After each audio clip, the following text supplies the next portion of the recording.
అర్థం ఒక్కటే బెల్లం. దీపం చూపించేసిన తర్వాత అప్పుడు స్వామివారికి నైవేద్యం. అప్పటికి అవసర నైవేద్యం మీ దగ్గర ఏది ఉంటే అది. ఒకవేళ ఏదీ లేదనుకోండి, బాగా జ్ఞాపకం పెట్టుకోండి ఒక విషయాన్ని. మీరు రాత్రి ఓ అరడజన అరటిపళ్ళు తెచ్చుకుని అందులో 2 తినేశారనుకోండి, మిగిలిన 4లో ఒక పండు నైవేద్యం పెట్టకూడదు, ఉచ్చిష్టం అవుతుంది.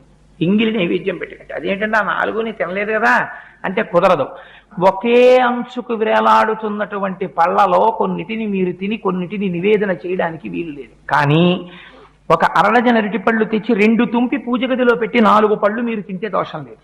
ఎందుకంటే ముందే విడతీసి ఈశ్వరుడి కోసం పెట్టేశారు. అందుకే శాస్త్రం అంది, మరి ఇలా ఒక్కొక్క రోజున ఇంట్లో అసలు ఉచ్చిష్టం కాని పదార్థం లేకపోతే మరి నివేదన ఎలాగా అంటే, శాస్త్రంలో రహస్యం ఏంటంటే ఎప్పుడూ కూడా అంటూ నిలవ చెయ్యడం అనేటటువంటి దోషములు లేని పదార్థం ప్రపంచంలో ఒక్కటే ఒక్కటి. అది దానికి మీరు నిలవ చేసిన దోషము ఉండదు, దానికి అంటు దోషము ఉండదు. అటువంటి పదార్థం ఒక్కటి.